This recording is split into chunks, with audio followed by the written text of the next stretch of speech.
Hey, welcome to episode number 232 of the Canadian Prepper Podcast. We are recording on March the 3rd, 2024. My name is Eric, host of the show based in Southern Ontario, hunter, target shooter, ham radio operator, and computer geek. As a first responder, witnessed an over-reliance on emergency services during major events and started a small preparedness company to help people get better prepared for at least 72 hours, if not longer. And I'm Jeff. I'm based in Central Ontario. I'm a target shooter, ham radio operator, general overall handyman, and weather nerd. And I'm Brad. I'm in Eastern Ontario, part-time amateur prepper, constantly trying to better myself. My name's Pierre. I'm a tactical beard owner, t-shirt doer kind of guy, government critique, and the reason we hit the explicit button. I'm Terry, live in sunny Southern Ontario, starving indie author, terrible hunter, pathetic fisherman, and proud Ford owner. Got to get that in there. Yep. So let's get the truth out there as it stands. I got a Toyota and I had to call for help yesterday, so I'm the GOAT tonight. You're welcome, Jeff. You're welcome. Yeah. Oh boy, so we've got some stormy content for you in this episode. We'll start off with some relevant news articles. We'll update you on our personal preps. Then we'll get into the main topic, and we're talking about the little snowstorm that came through Ontario here this past week. Let's move into the news. So I've got a couple of them. One of them sort of around the same issue that we had. The West Coast is getting another atmospheric river, whole dump of whatever. So the Sierra Nevada mountains are getting pummeled with snow in a blizzard. There are areas up there that have gotten between 7 and 10 feet since Thursday. And they're obviously snowed in. They can't go anywhere. So good thing some of them have stuff to rely on, hopefully.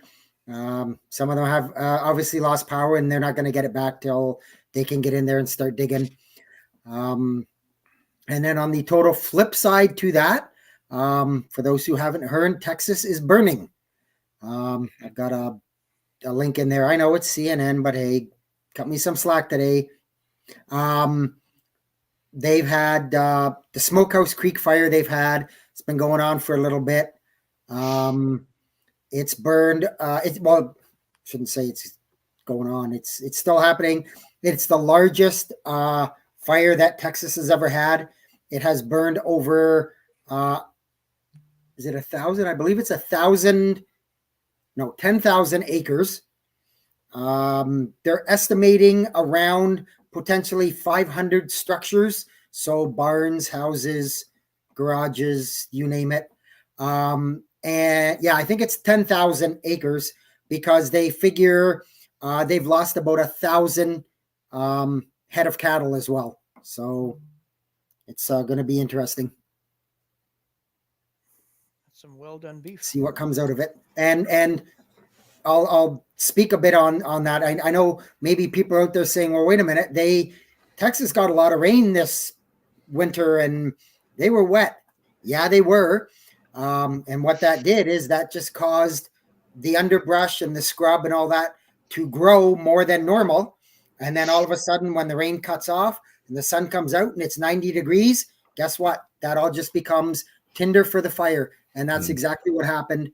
And I haven't heard whether it's man-made or accidental of some kind, but whatever, something sparked it. And with that increase in the underbrush and and the strong winds that were going on, it just took off. They had no chance. As soon as it started, they were done. They had no chance. Hey, Terry. Okay. Well, it seems scammers are back at it again. Now they're using artificial intelligence to make their scams more believable. It seems they can accurately imitate the voices of your family members, and then they'll play them back to poor people to try and convince them that, the family members in dire need of some money and they got to help them out. So that's pretty grim stuff.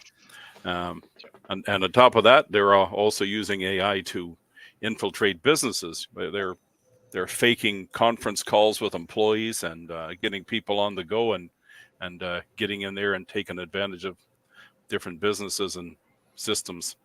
So, yeah, be on the lookout. Every time there's a new technology comes out, there's a scammer there trying to take advantage of it, like right away, quick. This is why I hate people. Me too. Yeah. And I mean, you can't fault everybody. I mean, some people buy Fords, some people buy, Some Toyotas. guys know what's going on. Toyotas. Yeah. It takes a little bit for some This is people true. to come around to it, but Yeah, fair enough. Well, with that, how about we move in we've done lately for preps? We'll start off with Brad. Still lots of work. Busy. The weather hasn't helped.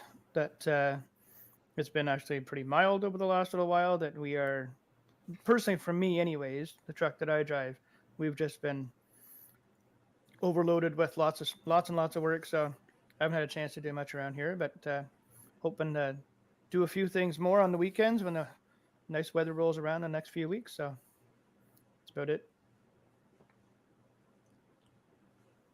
Jeff. I was going to say call in sick tomorrow, Brad. It's going to be 15. I know. So I did some food prep. I tested my generators before the storm, topped up my fuel just in case, and went down that rabbit hole and took a trip with Eric to Radio World in Toronto and got myself a couple of ham antennas. Such a great store. There was, I mean, I could have emptied 3 different bank accounts for what I was doing over there, but I stayed within my budget, which I'm impressed with. And It's all about the supervision. Well, no, it wasn't, because you were kicking me to buy stuff. So don't start with that. That's a really good one over there. Oh, but that one's even Look at better. this. And how great is this? Yeah. The kid in the candy store. Yeah, that's what it was. Yep. Oh, yeah. Awesome. Well, for myself, ended up with my little portable ham radio system there being broken. So, ended up plugging in the microphone and no connectivity at all. So, decided to figure out how to fix it. So, tore it all apart, found the part that's broken, and had an order. And I'm taking advantage of the local ham group here. One of the guys is going to help me out with getting it soldered back on the board because it's surface mount soldering that's required to fix this part. And I've never done that before. So I'm going to take up the offer of local ham group here and get some help in doing that and getting it all fixed up. What else? Started researching Meshtastic. So that's a little off-grid communications type of radio setup. This is all going to be radio nerd stuff, which I know is strange for me, but started researching that. Have an order in for a couple devices. Going to test it out and see how it operates, and then maybe roll out a little bit further down the road if it does kind of what I'm thinking it's going to. And then just because I could, took the working HF rig here that's sitting right in front of me, the big guy here, the Kenwood. Took it out for a spin during the ARRL DX competition that's been running over the last couple of days. So got 20 plus international contacts in the log and some pretty neat ones. So it's a competition that runs for a couple of days where international stations overseas have to call either Canadian or US stations, exchange some information, and then you go to the next. So it was all kinds of interesting stations out and about in the airwaves. So figured, let's see how far my station can reach, and How far did you get? got some good reports.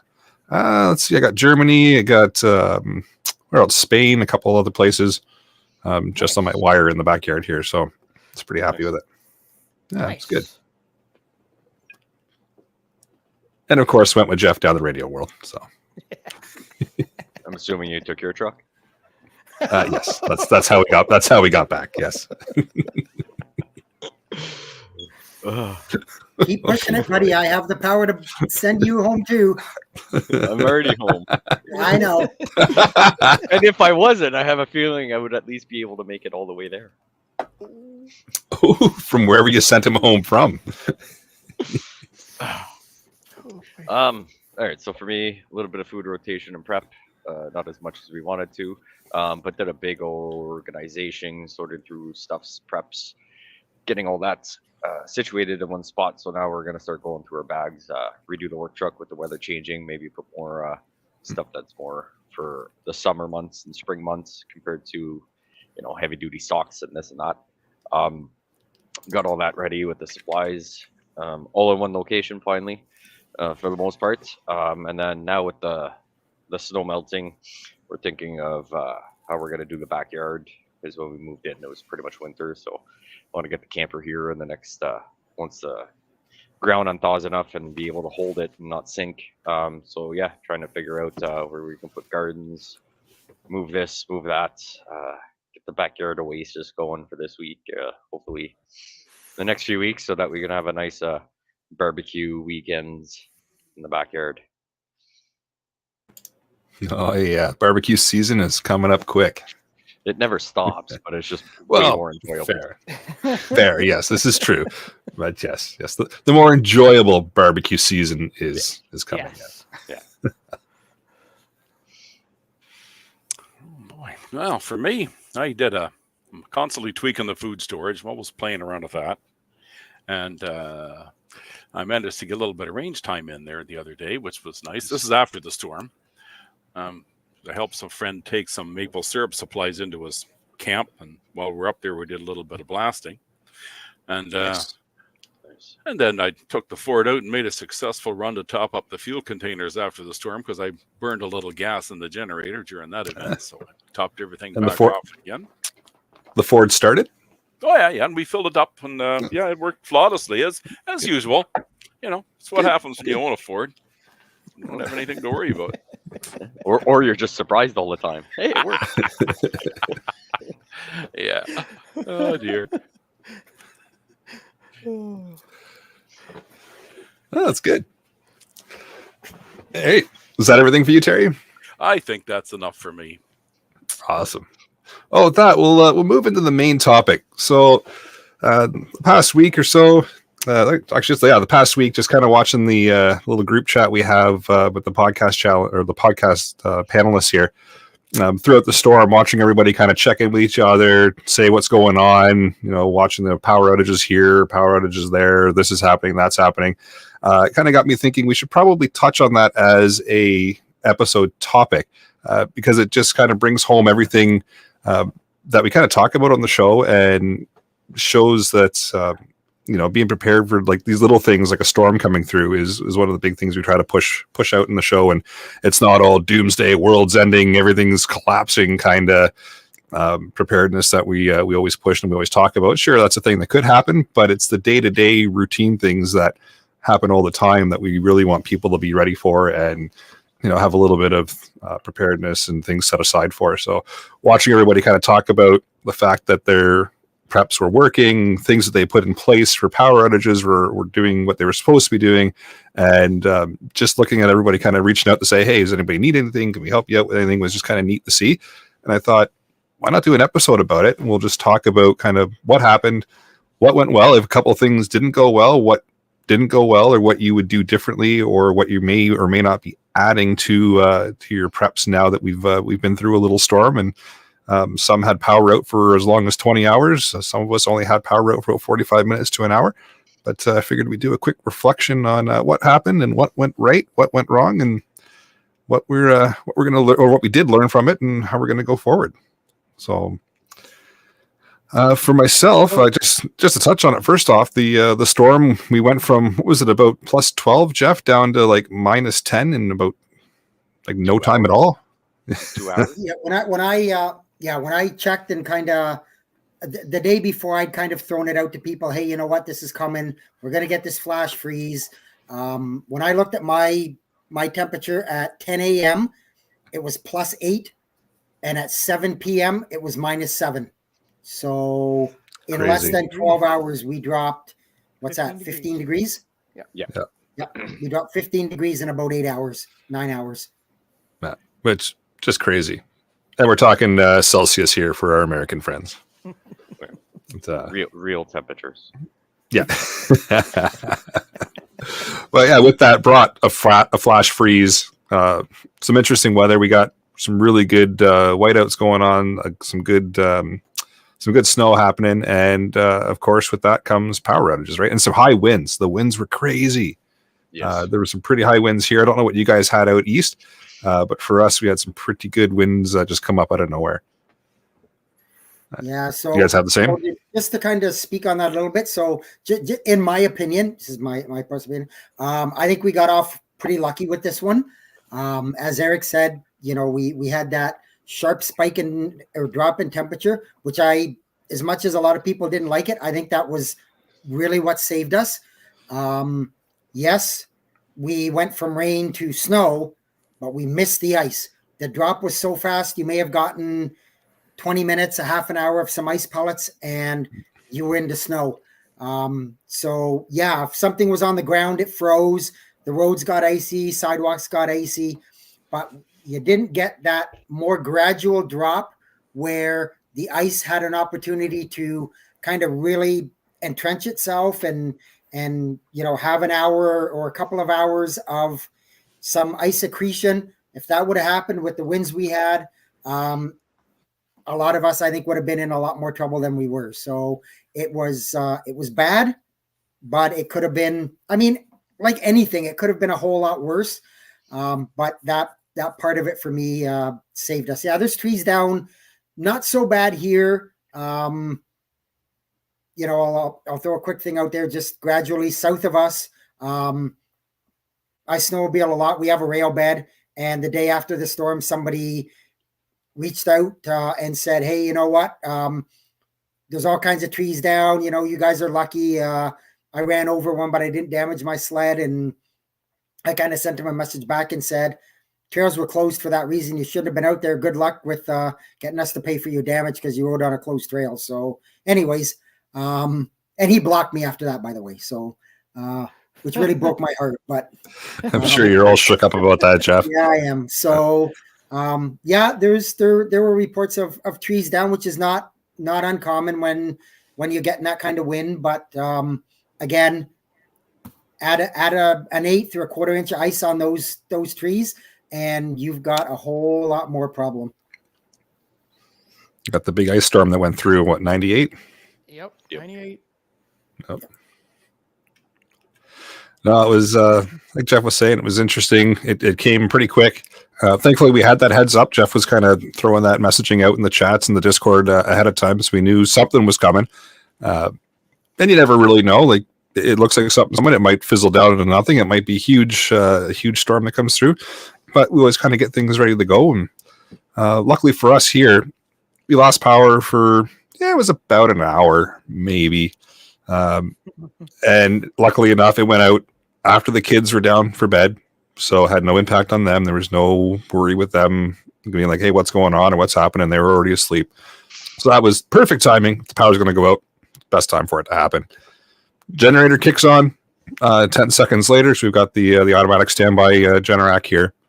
House comes back on, and we're sitting back, relaxing, and watching Netflix while the rest of the neighborhood doesn't have power. So it's always fun to sit back and see that. I'm alive to the fact that it also kind of identifies us as somebody who has power and nobody else does. So obviously we have to weigh that out in a more serious scenario where things are a little bit worse off than the simple power outage because of a storm. So if you're getting into like a shit hit the fan kind of situation, that's going to make you stand out like a sore thumb if you're the only one on the block that's got power. So, we have to figure out a way to kind of mitigate that in bigger types of situations. But a simple power outage, generator kicked on exactly how we were planning it to. Power came back, good to go. Was able to check in with Jeff real quick and say, hey, we've lost power over here. What's going on with you? At that point, he hadn't lost power yet, but it's just a matter of time because he's not that far from here, and eventually things tend to fall domino effect, right? But really, everything worked out exactly like we planned, and everything worked. Generator worked. Power came back on. About an hour later, main power comes on. Generator turns off, cycles down. All's good. I've popped out and checked it afterwards, of course, to make sure the oil's still good. Everything's still, in the levels that it's supposed to be in, and we're ready for the next power outage. So really, it was good to see that everything worked the way that I expected it to. Nice. We were we were not as fortunate as you, Eric. I was out of power for 18 hours here. Went out around 6:15. Back on it just after 2 the next afternoon. Kept Wow. watching the hydro app for the Yep. updates on restoration and what was the cause and all the rest of that stuff. And first it was 8:30, then I think it was 11:30. They updated it to. Got the generator out. Started at about 9:15ish. Left it in the shed running with the door open just for a little while, make sure everything was working. Hooked it up to the house shortly after. In between the power going out and hooking the generator up, I've got quite a few little battery lights here and there, and we turned those on around the house. Most of them were still working well into the morning, around 5 o'clock when I got up. Generator was still running all night. Generator was running. I topped it up before going to bed just after midnight.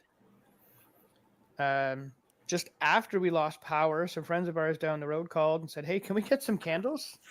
We have nothing at all." Interesting. So, yeah. Interesting. So Do I have a podcast for them? Oh, I know, eh? He's coming around slowly, but he's not a big YouTuber. If you need scandals, I might know a guy that sells them. Yeah. Just saying. That's me. I took him down some of the extra battery lights and the candles and one of those Motomaster jumper boxes that you can use as a power box as well. He has a older, not well maintained Champion generator, so I helped him get that out and get it going, put some gas in it, brought some extension cords down with me, and did the old through the window, close the window on it thing. And he's got a pellet stove for heat, so plugged that in, made sure it was running, plugged in his fridge.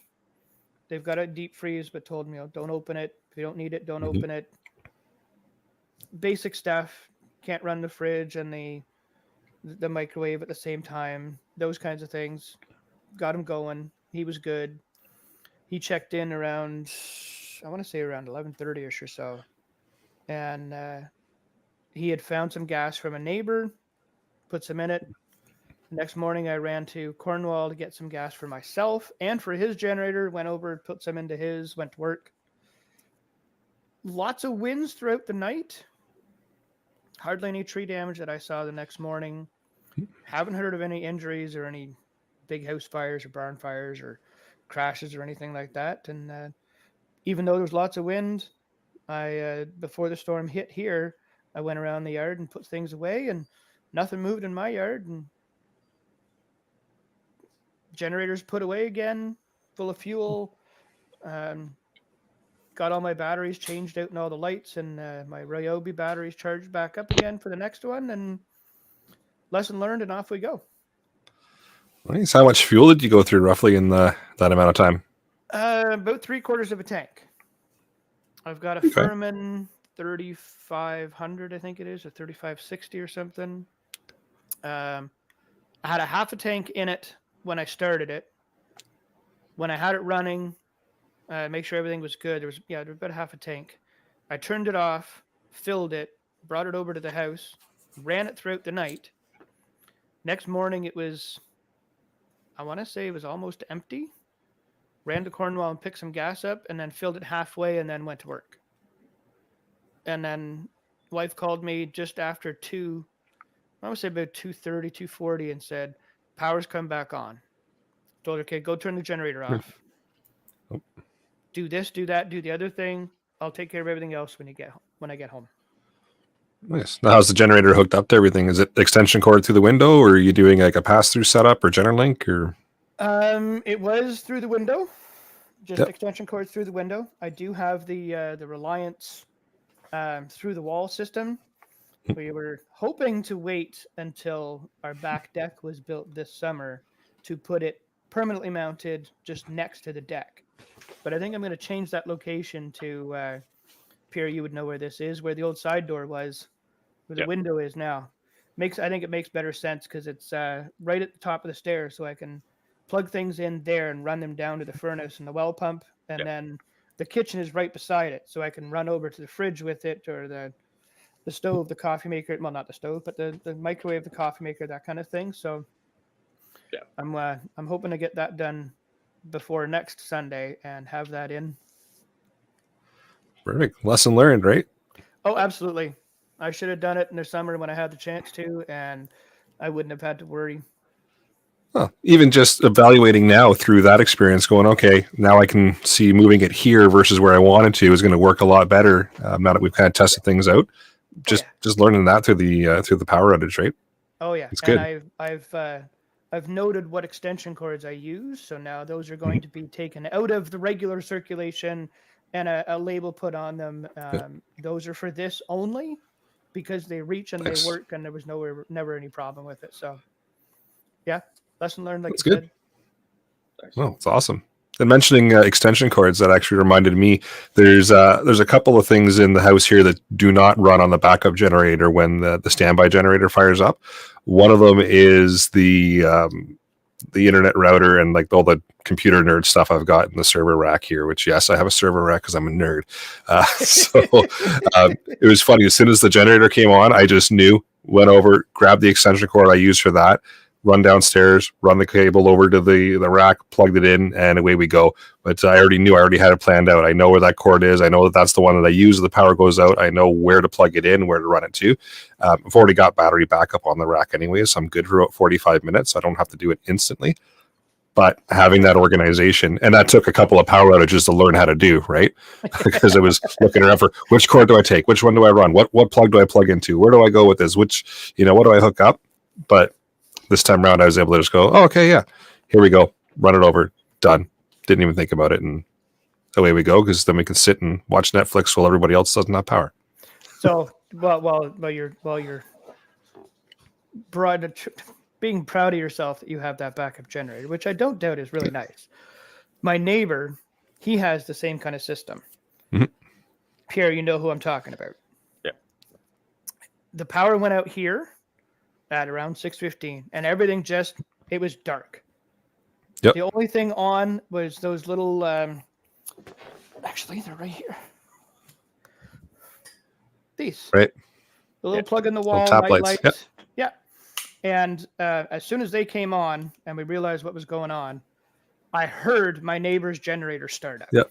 Mm-hmm. I looked out the window. His house was entirely lit up. All his outside lights were on. I looked in the living room. The windows, like the TV was on. The lights were on. He and his wife were walking around like nothing ever happened. Mm-hmm. Man, I was pissed off at that. But at the same time, they stand out like a sore thumb, right? So you got to be cognizant of that, depending on what the scenario is. Yeah. Well, I realized that since I knew they had one, and the guys at the end of the road, the construction company, they have one. They got one put into their house. Well, I drove around the neighborhood before going to work, and I realized that there's 5 other houses that were all brightly lit up. Like, yep, I know who you got. Yep. And that's the thing. Yeah. It's a big OPSEC thing that you really have to weigh out. It's great in the small little scenarios, but even in the small scenarios, you now identified 5 people on your street that are going to guaranteed have power for a while. Probably not going to have it forever, but they're going to have it for a more extended period of time, right? Given depending on what the scenario is and what's happened, right?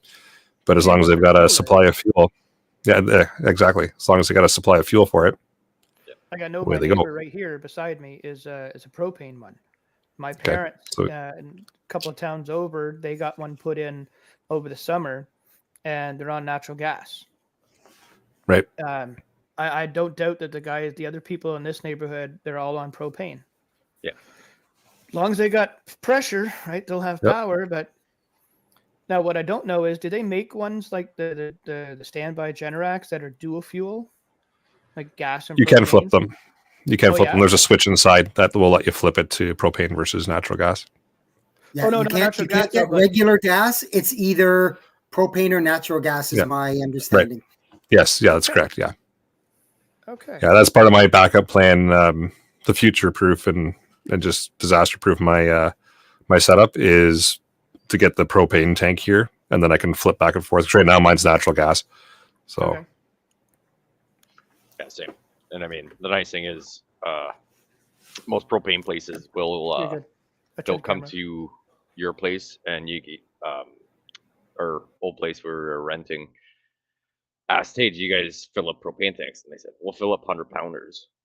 So you might not have to rent a big giant one. You might be able to just get a 100-pounder or 2 from Costco, get them to fill it up. You can run your propane barbecues, get someone to come in, do that, and also have that.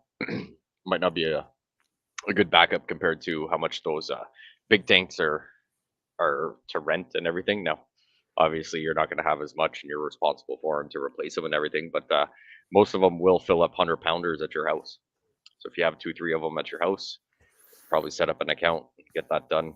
A little bit easier than those big giant ones. A little more discreet. You can move them around, store them in your shed. Yep. Good point. Yeah. Or like I said, barbecue. Everything goes down. Your propane tank runs out. Run a line to it. You can still cook. I mean, you can True. probably still cook inside, but say it's Yep. summer and you want to have a beer outside. So It's true. The beer's only going to be cold for so long. You may as well fire up the queue and enjoy it. Drink them while they're cold. Oh, yeah. Or drink enough that you don't care if you're warm anymore. There's always that. This is true. It all depends on the scenario. Yeah. It all depends if Jeff's coming over. You just got a Toyota, you're good.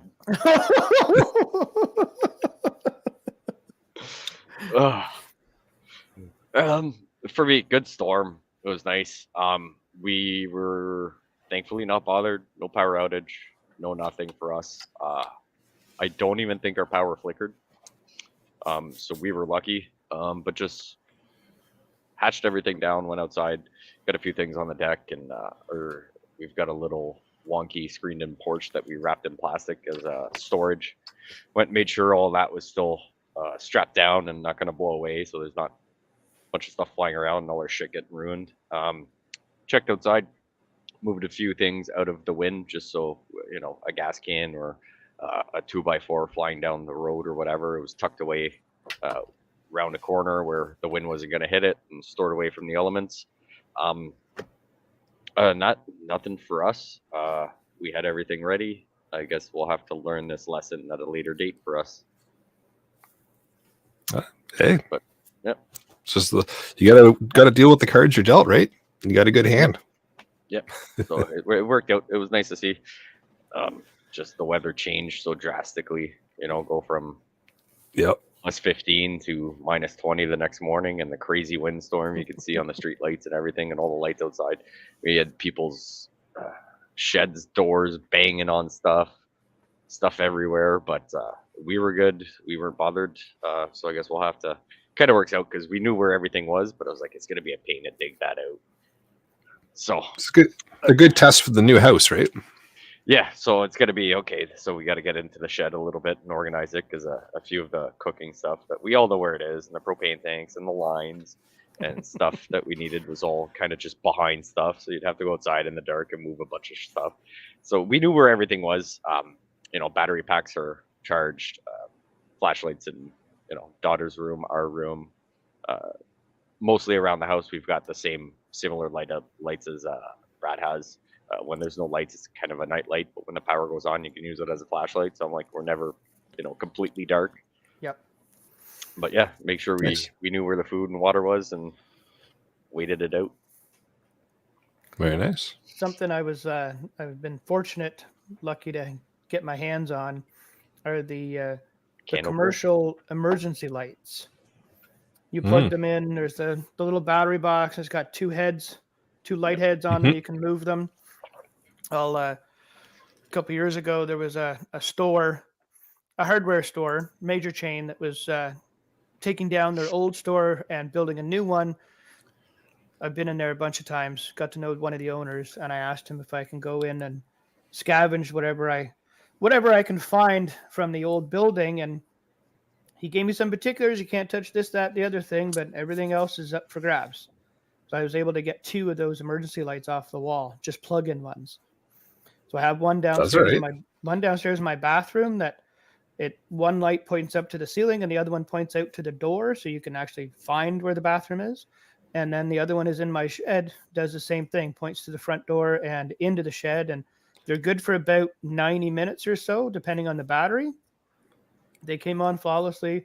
When I went down to check on things in the basement, run the extension cords, I brought it out into main part of my basement out of the bathroom and just set it down, and I was able to work without moving around, without using another flashlight and having my hand busy. And I liked it, and I've looked them up a couple of times, different places, anywhere from $75 to about $350, depending on what you want to buy and how many lights you want to put up. But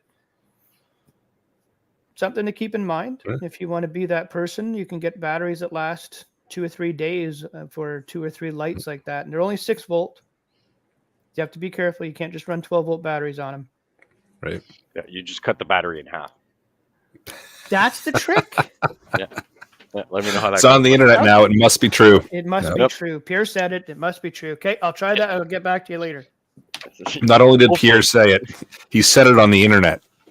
That's the truth test. No. That was the validation. But you got to put it lengthwise, because if not, you cut the 2 terminals apart. And you got to keep. Oh, right. Yeah, you got to go lengthwise, not side to side. That's probably where a lot of people went wrong. Let me know. Okay, I'll look that up. Oh, jeez. All right, Terry, what do you got for us? Well, it was a good storm for us too here. Our power and internet went out for about 19 hours. And even the cell service suffered. And you can get a pretty good signal. But once that power went out around here, it suffered bad. There was a lot of times it was cutting in and out just to SOS only, which was it right away, or was it right away with the cell stuff? Really? Yeah, right away. Interestingly enough, like even when I powered everything up on the generator, our router and everything was working in the house, but the internet, when the power was off, it was off. So it must have been connected somewhere along the line, because it wouldn't even work at all. But anyway, as we spoke there, it's remotely possible. It happened in the 2003 blackout that where I worked. We run on a microwave system, and some of the towers, either they didn't even click over to the backup, or the backup generator didn't run, or like I said, the batteries, they flicked them on, and even though they were supposed to test them every 3 months, but we had 3 towers that the second the power went out, they dropped. They were offline. They were gone. So it may be possible that the closest tower to you that you usually get a signal off, maybe it didn't have a backup. Maybe it failed, yeah. But yeah, that was an interesting lesson, because you can't count on that either, right? You think, well, there'll always be cell service, right? But no, yeah, maybe not.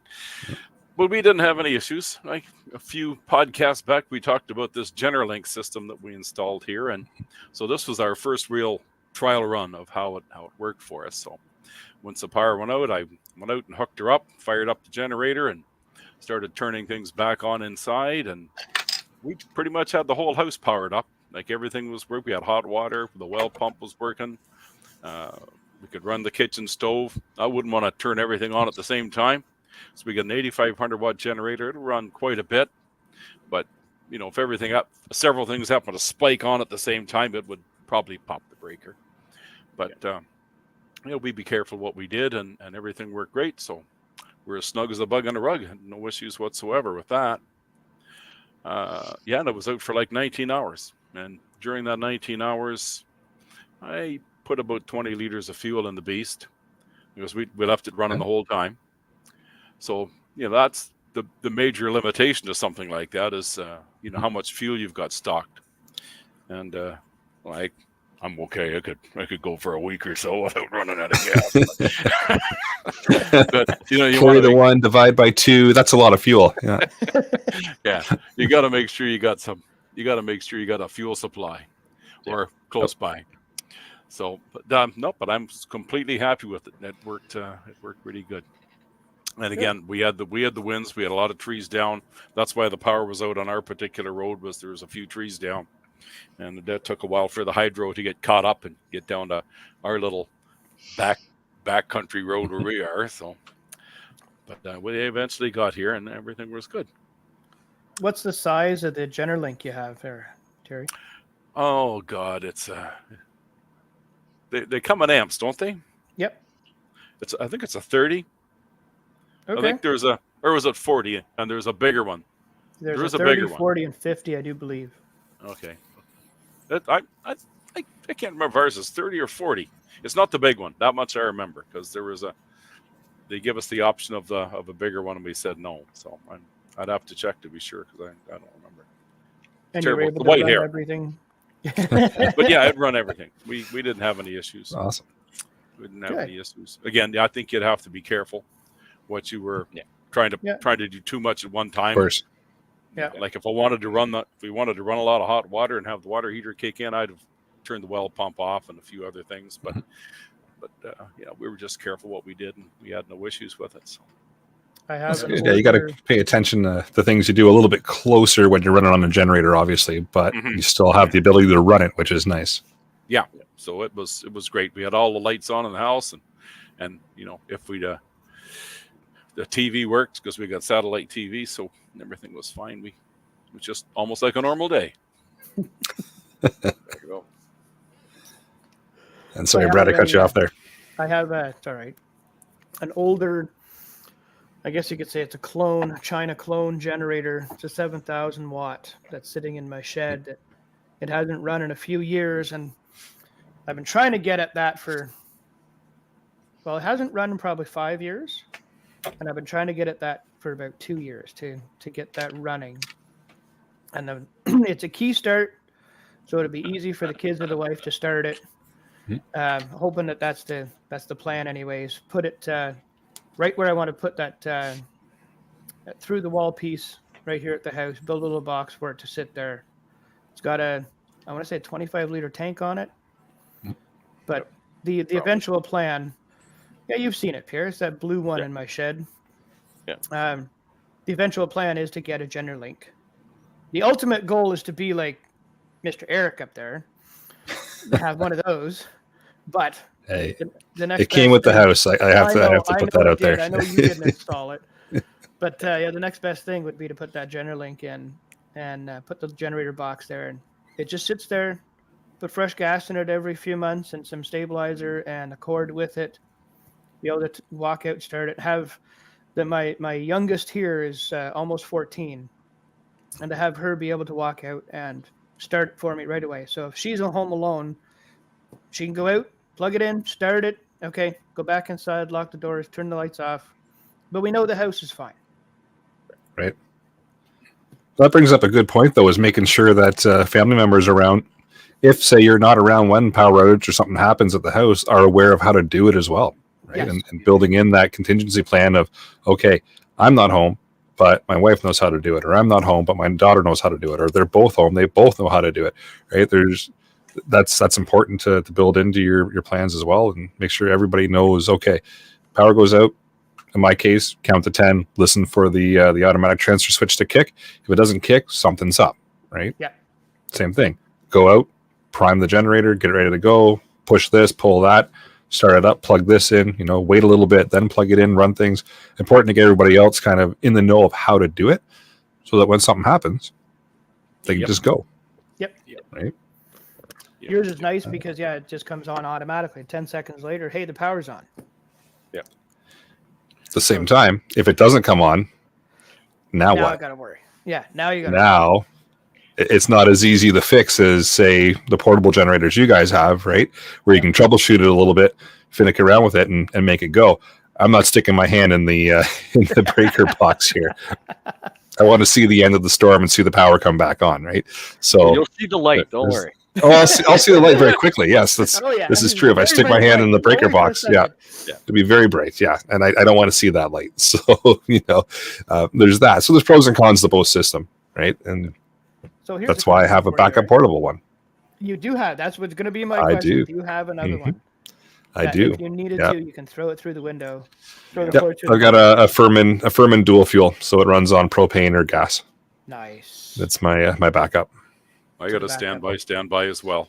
In case, just in case. Not as big, but yeah, I've got another one. And I don't know if everyone's ready for this, but I fire it up every once in a while and make sure it runs, and I load test it. Good Oh, man. there you go. Weird, right? Strange. You gotta do that. Yep, you got to do that. No. That is I was actually And impressed. Oh, go ahead, Pierre. it's nice to when you do that load test, try and pop that breaker, right? When your house Why is not? good, and plug your. Yep. If it's a big enough See what one, it can right, do. your stove, Yep. I can plug 9 things in and run everything. But Nice. if I plug 10, it blows, right? Like just to Boom. know Yep. all that before Mhm. that storm comes. That's always key to do. What's your draw on things? Try and boil some water. Yep. Stove and your coffee maker, those are, and a toaster. Like those are pretty big draws on Oh, systems. yes. Mm-hmm. Yep. So, plug all those. Can you do all of it? Yeah. Okay, cool. Perfect. We can only do, toaster and coffee maker or microwave and coffee, knowing those things just so save you the hassle of going out, say it's a freak blizzard at -40, even if it's 10 steps out to the thing to flick the switch, Still saves saves you from nobody having wants to do to. it. Yep. Yeah. Mhm. So doing those types of tests are always good. And I think your lineup and test there is also speaks to kind of the priority of things. It was always coffee maker and it's very important. Yes, Always the coffee maker. 100%. You don't want to Coffee see me maker no is coffee in the always morning. first. Yes. Always. Always. Absolutely. And here's a question for the panel. So now that we've all run our generator systems for some 19, 20 hours, what are the steps now you're going to be taking to look into them and make sure that they're ready for the next storm? Anything? Were we just packing them up and putting them back in the corner, or? Well, check the oil, make sure we're still good. Mine is brand new. This is the longest it's run. Yeah. But when I got it, it comes with no oil in it. Came with the little 1 liter, 2 break-in liter oil. thingy of oil. Yeah, whatever. I checked the oil after I put it away. Still all nice and good. Refilled it. Put the, like I said, I put the cords aside that I have to make labels for to make sure that they're ready and set to go. I think I might even string some of them up downstairs so I know that they're already in place. I just have to go and plug them, unplug something, plug it into the cord. That's it. And I got to put my my through the wall kit in, and I should be good to go. Nice. I would recommend changing that oil. I was just going to say that if it's brand spanking new, you might want to look at the owner's manual because you're probably at the end of the break-in period and wouldn't hurt to do an oil change. It's not going to be the greatest quality oil. For all you know, that oil's been sitting in that canister for 2 years prior to you getting it. You had a good run at it. Everything's working good and everything. I would go figure out which oil you want. Go stock up. Don't stock up too much on it. So that all depends on what you need. I'm not opposed to synthetic. Synthetic is a little bit better. It'll help a lot if you want to start in cold weather. Mm-hmm. Not mandatory. I don't find. I would strongly recommend it. I'm not a fan of like the no names in most cases. Reputable. Do your research. Yeah. Viscosities. You could go down some rabbit holes with that. Like we could talk about that next week. But like figuring out the temperatures, ideal temperatures, lubrication once it gets to a certain temperature. Your owner's manual will probably tell you all that because if your oil's too thin, it'll start burning through your rings and then it'll blow up on you. If it's too thick and it gets cold, it's you're gonna have a lot of dry run time. And then just look at the manual, see what they recommend. It's not that complicated. Like for us, out where we are, there's Stinson right on what is it? Not the 138. No, 34. 34. Is it 34? Yeah, running through town. Yeah, in Ottawa. Oh, Bank Street. Yeah, Bank Street. 31. 31. Okay, yeah. That's where we deal with get a lot of different fluids. Really? You can go in and say, hey, what do you guys recommend for this? And they'll sell you 5 liters of it. They'll sell you a 55-gallon drum of it. Don't need that much. No, but one of those things where picking brains of people that kind of know stuff, small engine places and stuff like that. Hey, what do you guys recommend? This is what I got. What do you got on the shelf at a decent price, or what do you recommend? Buy a bottle or two. They're probably more than willing to shed the knowledge with you. But I would definitely warm that up for a little bit, drain it out, put some new oil in it, at least once a year.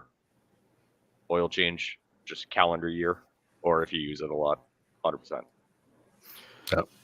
Well, we are planning on the camper we got. That's the one to go with the camper. So we're hoping to use that a few times this year. And yeah, definitely like in the fall, change it out. Yeah, spring, fall are ideal times for it. I mean, so oils, like all the equipment I take care of, we do it at certain intervals or every calendar year, right? Like some of the machines we have, like we have a trencher.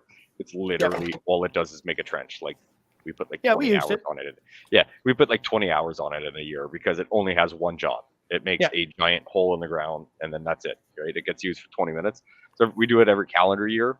But if, you know, that variance, you're going to go camping a little bit, use it here, use it there. Oh, the power went out, you're going to use it. Every, you know, spring and winter preps, you know, out of your vehicle, gives you oil. Yeah. I would definitely do Makes that. sense.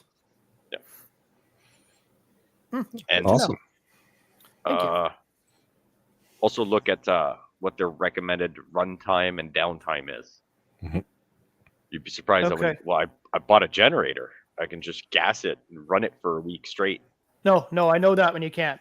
Yeah. So even if I'm not mistaken, even the Generacs have a time that there's a time where it's like, hey, you should let that, you know, stop, cool down, do its thing, and then start it back up. You know, if you're out of, I don't know what the recommendations are, but yeah, definitely keep on those. You don't want, you know, 2 days into a week-long power outage, you know, you're like, blow your generator up. And blow your generator up because you're not. You'd be lucky to find one on the first day. On the third day, you're not going to find one at a store.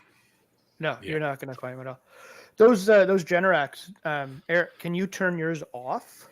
Yeah, I can go out. There's a little control panel in the box, so I can turn it off if I need to. Put it in the standby, kill the power. Yeah. Nice. And yeah, I think it's 72 hours. I think it is for those things. I know I've read it in the manual, and it says you definitely can't run it for an extended period of time. There's a period where you do have to shut it down and let it sit and cool down, like Pierre was saying, and that's important things to know about your generator because, like we said, if you just think you're going to flip it on, let it run for that 2, 3, 4 days. Bad news for you. You're going to blow it up. But some people think they can just do that, right? So it's important to read that manual and know what your generator can do and what it can't do and where it kind of draws the line for hours and how often you do have to switch that oil out, right? Because that'll be in there as well. You run it for X amount of hours. For example, mine is 200 hours. It has to be changed 200 hours or every 2 years for the oil. So now, can it go past that? Like, does it have a system that tells you've got to change the oil? You can go past that, of course, but it's not recommended. But yeah, if you're in like a big shit at the fan kind of situation and you got to push it, you can push it. But in ideal world, they want it every 2 years or every 200 hours. Yeah, but that's ideal world where you're able to do that, and you don't have zombies chomping at you when you're trying to do it or anything silly like that, right? Yeah. So what? Actually, well, I know you got it with your house, but what's the manufacturer warranty when you buy one of those? It's a great question. Off your head? I don't. So all of those factors will play into if they're going to honor the warranty or not. Right. That's a great point. So if you want to do oil changes for yourself, double check, make sure. So for example, right, let's say you spend the $6,000, $7,000, $8,000 on a Generac system, get it all installed, everything's peachy, and you're like, okay, and you start doing your own oil changes, and 2 years, something happens. Some places won't honor it because you didn't get one of their technicians to do it, or you might have to a bit more of a fight saying, no, look, I bought the products, this, that. You can take pictures, they're timestamped, this, that, all that stuff. So yeah, definitely you don't want to avoid those warranties as much as possible. They'll try and tell you it was something else, but as long as you can prove all that, you'll probably be in a good situation for that. I can agree. All good things to know. Blizzard has a good comment there in the live chat. It's it's the one about the cars. Yeah. Yeah, being beside your car with the generator, provided it's not a Tesla, and use the exhaust from your vehicle and a tarp to get it warm enough to fire. Oh, that's an Not idea. bad. Also mentioned in the chat a little earlier up to figure out what vehicles run the same oil as your generator. Dual purpose, right? I was reading that. Yeah. Yeah. That's a good point. Yeah. Very good point. Yeah. So, Any other things the panel wants to discuss about the storm? No, Crickets. no, We- I'm good. we all got Yeah. everything we wanted. I didn't get to test anything, but we didn't lose power. But it was kind of Nope. nice just because we're not entirely organized for that yet. Because Well, you just moved. Yeah. well, we moved a little while ago, but just the renos are still going and this that. So Right. it's like all that stuff's kind of that, and it was winter, so it's like, well, fuck, I don't want to. It's minus 20. I don't want to go outside and dig out the generator. Oh, hell no. I would have regretted that, if something did Yeah. happen. So knock on wood, we're good now. Yep. But that'll be in the plans for the summer. Get everything organized nicely, and maybe test it out next winter. Fair enough. Well, here's the big question about the storm. How many came up against zombies or some major apocalyptic event? Niente. No. Always Well, calm nobody's here. knocked on my door, so No. at least 3. And that's again the point that I just wanted to drive home. That's the whole thing with preparedness, right? Everybody always thinks that it's the big cataclysmic event that's going to happen, or the zombies are coming, or some world-ending event. Yep. The storm, right? We're good to go. We made it through. We were all comfortable. We had a couple of hiccups here and there, but for the most part, everybody came through unscathed. We all were able to sit back, relax, enjoy the lights being on, the furnaces running, and return life to normal for up to 20 hours, right? Which I'd say is a win in our book. We've done something right, and everybody's made steps to just make life that much easier to get through a little event like that. And that's what it's all about. It's not about the big, zombie apocalypse happening or anything like that. It's just getting through life's little events as they happen. And you know what? You take care of the little events, the big events will just take care of themselves as you go, right? So the people that I went to help down the road getting their generator started, some of their neighbors the following morning, I think he said it was around 6 a.m. He stayed up all night to make sure everything was good at his place. He said, I think it was around 6 a.m. that the two of his neighbors both got up, started their cars. He went over to find out what was going on, make sure that they were okay. They said they hadn't slept a wink. They have no backup generator, no alternate heating source or nothing. They were going to the big city to go to a hotel and get some sleep, a good shower, and come back when the power's on. Well, I look at that as, well, you just spent how many hundreds of dollars to go and get a hotel room, pay for some takeout or room service food. Your kids are miserable. You're miserable. If you want to sleep, well, your kids are up maybe because they had a good sleep, but you want to get some sleep. So that's not going to be able to happen too well. And the hassle of trying to get the hotel room and get to it. Go and get yourself a generator. Yeah, especially because scenarios like that. I'm sure we've all looked for a hotel while they have a convention or hockey games in town. That hotel room that was $130 last week is now $240. Yeah. So it's just one of those things. Yep, that's me. Not the last comment on the YouTube, but the other one. He was testing his Jenny and he found the frequencies were off. So we didn't. The Generacs are probably pretty good for that. But your load test, high and low frequencies can ruin electronics. Oh yeah. You might not want to. And that could also be related to the extension cord you're using. Certain extension cords are not designed to be, great carriers of frequencies, and that's another rabbit hole we're not going to get into. But really, really good extension cords are key. Not the ones you buy at the dollar store. You need to go buy those, heavy duty ones, properly insulated, proper gauged wires. But yeah, you do need to be, careful of when that generator starts shutting down or starts getting low on gas, or those high-low revs can be sensitive to electronics. So you might not want to be running all your equipment or your computers or something that you don't want to be out $2,000 just because you want a game for an hour.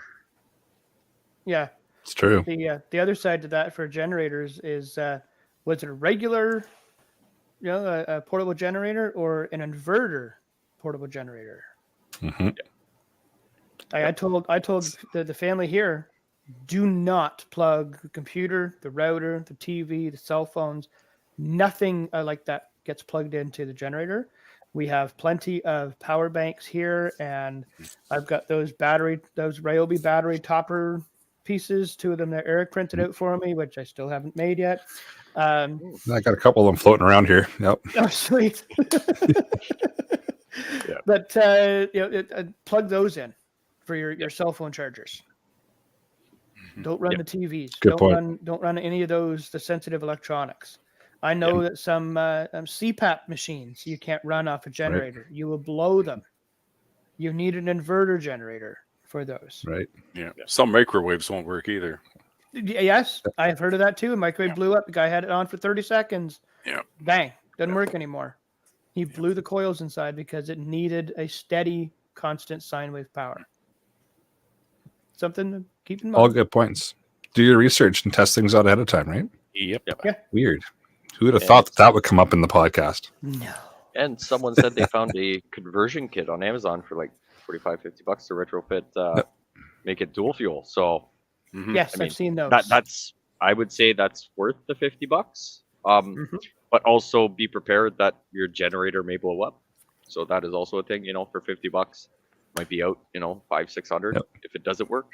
I don't know if it'll be covered by warranty or all that stuff, but if it's a gamble you want to take, I mean, let me know how that works, because that's not a bad option to have.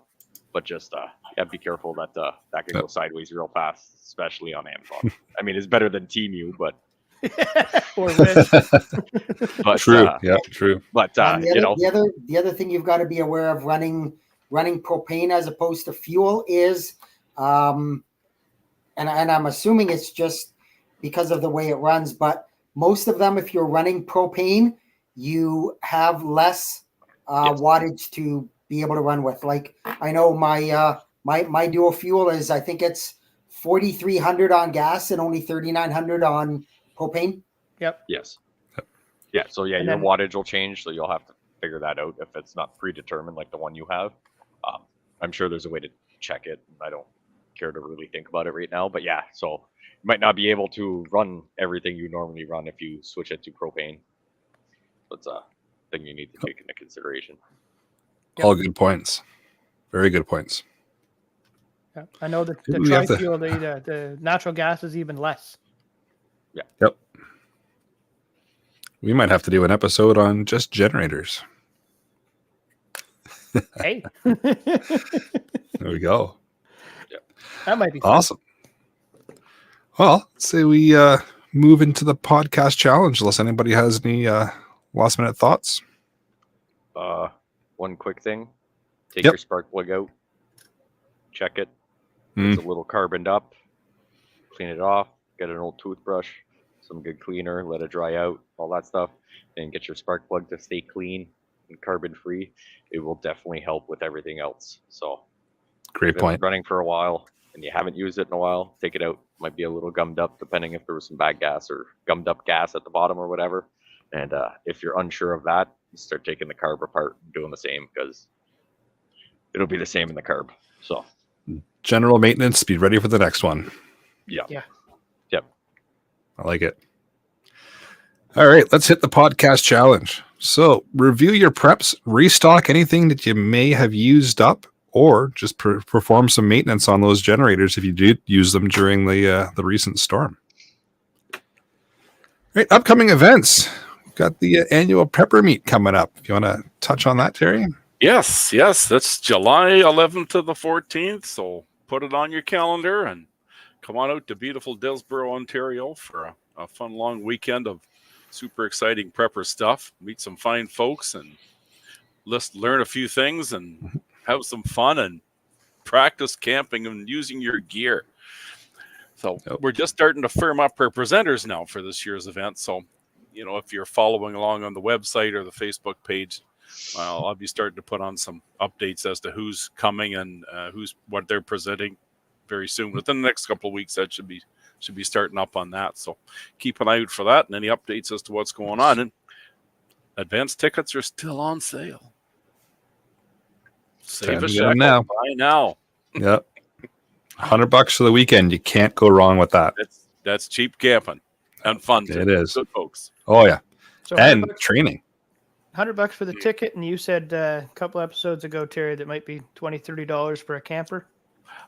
Yeah, they decided to do that this year because we've got a bigger area with some place. So if you have a large tow behind camper or a large motorhome, then $20 for the weekend is a little extra charge because you're taking up space. If you're just camping inside your van or your car or a tent, then you're forgiven. That's all included in the price. But we thought we'd charge a little extra for big motorhomes. friendly? You can afford them big guys. You can afford the $20, right? So, Yeah. And you know, you can't go wrong with that. You can't go wrong with that. And I mean, good luck finding a campground for less than that. Like, yeah, Mhm. really, Yeah, it's cheap. It's cheap camping. So pet friendly. yes. As long as you have a well-behaved critter and it's on a leash, you can have your pet there too. All right. That's hopefully in the plan. Awesome. Jeff, you got a weather blurb for us? Sure do. So for the most part, we continue with the abnormally warm temperatures. There are exceptions. Right now out in the prairies, Saskatoon is just digging out from about a 30-centimeter dump of snow. So there's still snow around, but as I mentioned in the news, the wildfires continue to burn in the Texas Panhandle, moving up sort of into Oklahoma, and even Kansas now has red flag warnings in effect. They're getting the same thing, the high winds, the really dry air, things are drying out. Like a lot of places, they didn't get as much precipitation, or actually they didn't get enough snow to have the moisture in the ground to kind of slow down the wildfires and whatever. So, but speaking of snow, I mentioned it in the news thing as well on the West Coast. They've got that snowfall going on in the Sierra Nevadas. All kinds of blizzard warnings remain in effect. Some areas got 10 feet of snow and 80-mile-an-hour winds. Mile an hour, not kilometers. So if that's not a blizzard, I'm not sure what their definition is. It's going to stop for a couple of days, and then they're going to get a bit more snow going on in the week for the higher elevations. So it's not something they're not used to. They usually get a very significant amount of snow, but they don't usually get 10 feet at once. So obviously with that comes the heightened risk of an avalanche. So you're in that area. I know none of us are, but anybody's out there, they're thinking of hiking out into the backcountry or doing something like that. Not a smart idea right now. For the rest of US and into Canada, there's a slight risk of severe thunderstorms in the mid-US and kind of up into a bit of the Ohio Valley area for Monday, Tuesday. I'm not seeing anything severe popping up out of this. You may get the odd severe storm here and there. Probably you'll get some hail. Not looking at the tornado outbreak like happened a week ago. So I think you're good there. And after that, the rest of the week, it appears to be calm. I'm not going to use the Q word, but it appears to be calm. But like anything else, we are in the transitional time. You've got the warm air in the south fighting with still the cold air up in the north and in Canada. And anytime you get, which is what we got with this big storm, was we had a very strong push of warm, moist air into the area, followed immediately by a very strong low pressure system. Everybody knows, I think I've said, low pressure goes around counterclockwise. So it's turning counterclockwise. It's sucking the warmer up on one side and it's bringing the super cold air down on the other side. This was a abnormally strong low pressure system. and that's what caused the rapid drop in temperature. It happens, and it'll probably happen again. I'm not sure it'll be this bad, but you need to be aware of quickly changing conditions. The other thing you need to be aware of, obviously, at this time of the year is fog.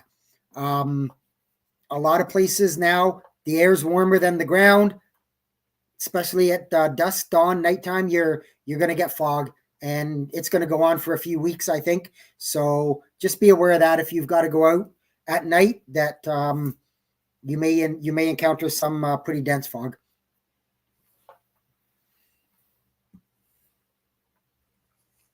Good advice.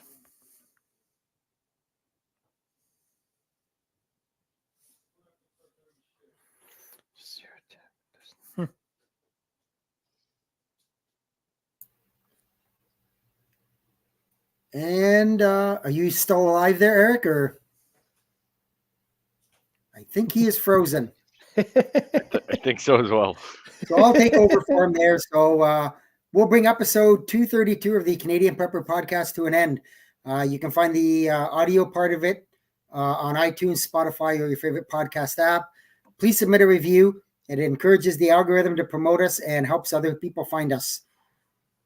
And Brad, you want to take over the next one? We record these shows live on Facebook on YouTube and Facebook if you must. If you want an early peek at the show, subscribe to the YouTube channel, Canadian Prepper Podcast, and click the notifications tabs. That'll give you an alert when we are going live. You can contact me at bradcpp@gmail.com.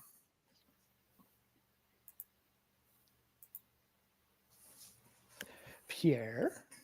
Oh, off the wall customizing, probably on the socialist medias. You can find me here most Sunday nights, almost all the time, chit-chatting, talking about preps.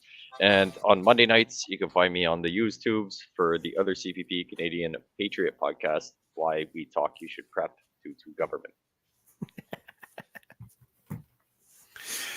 And you could reach me at the Annual Preppers Meet Facebook page or on my email at terrylblackmore@hotmail.com.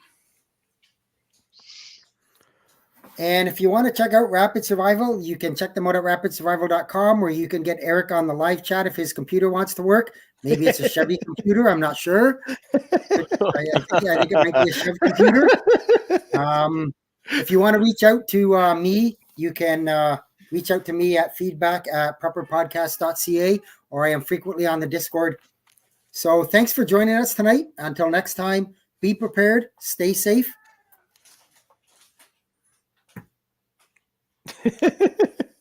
And keep learning.